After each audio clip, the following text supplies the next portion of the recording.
अस्सलाम वालेकुम। मेरा नाम डॉक्टर तैयब सईद अख्तर है और मैं होली फैमिली हॉस्पिटल में बतौर माहिर अमराज मेदा व जिगर अपनी खिदमात सर अंजाम दे रहा हूँ। आज हम जिस टॉपिक पे बात करने लगे हैं वो है गैस्ट्रोपेरेसिस। ये एक नहायत इम्पॉर्टेंट टॉपिक है। पेरेसिस बेसिकली आप ऐसे समझ सकते हैं कि सुस्त रवि के लिए या जब मूवमेंट स्लो हो जाए उसके लिए ये टर्म इस्तेमाल होती है।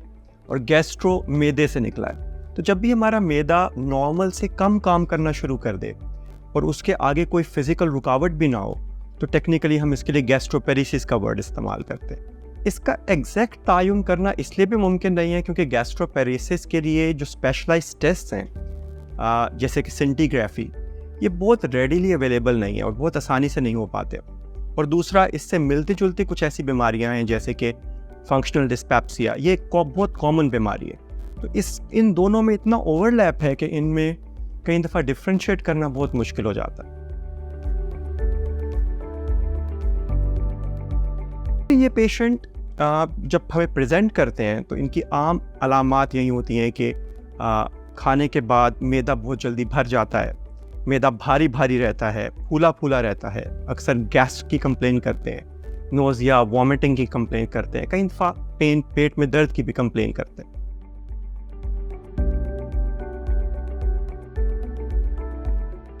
जो रिस्क फैक्टर्स जिनकी मौजूदगी में हम गैस्ट्रोपेरेसिस को सस्पेक्ट करते हैं, इसमें सबसे कॉमन डायबिटीज़ और शुगर, जैसे कि आप जानते हैं कि बहुत तेज़ी से बढ़ रहा है ये मसला।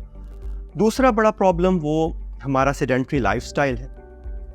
इसके अलावा वो लोग जिनकी पहले से कुछ सर्जरी हुई हो जिसकी वजह से उनका नर्वस सिस्टम डैमेज हो गया हो, उनमें भी गैस्ट्रोपेरेसिस के चांसेस ज़्यादा होते हैं। इसके अलावा कुछ और न्यूरोलॉजिकल डिजीज़ या मस्कुलर डिसऑर्डर्स भी इसको कर सकते हैं, लेकिन स्टिल तकरीबन 36% लोग जो होते हैं उनमें कोई वजह नहीं भी सामने आती, जिसको हम इडियोपैथिक कहते हैं। तो कुछ पेशेंट्स ऐसे भी हैं जिनमें कुछ अद्वियात भी गैस्ट्रोपेरेसिस मरीजों में करा देती है। उम्र के साथ साथ भी हमारा असाबी सिस्टम वीक होता चला जाता है और क्योंकि उस वीकनेस से भी हमारा मैदा और उसकी हरकत कमज़ोर होने की वजह से कुछ लोग एजिंग फिनोमिना के साथ गैस्ट्रोपेरेसिस के अलामात में हमारे पास प्रेजेंट करना शुरू कर देते हैं।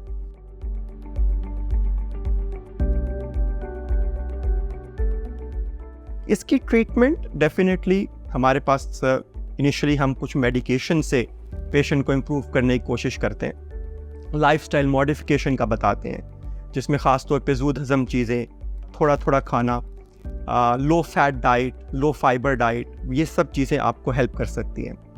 हाँ, वो पेशेंट जो रेजिस्टेंट गैस्ट्रोपेरेसिस के हैं वो डेफिनेटली एक मुआलिज के लिए एक बहुत बड़ा चैलेंज होते हैं।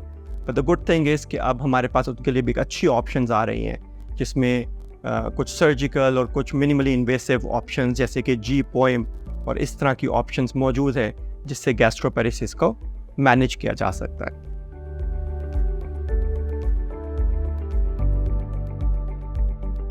इम्पॉर्टेंट चीज़ ये है कि हमें अपना लाइफस्टाइल हेल्दी रखना चाहिए। डायबिटीज़ जो कि बहुत बड़ा रिस्क फैक्टर है, उससे हद्दुल इम्कान वेल कंट्रोल रखना चाहिए ताकि हम इस प्रॉब्लम से हर मुमकिन तौर पे बच सकें। शुक्रिया।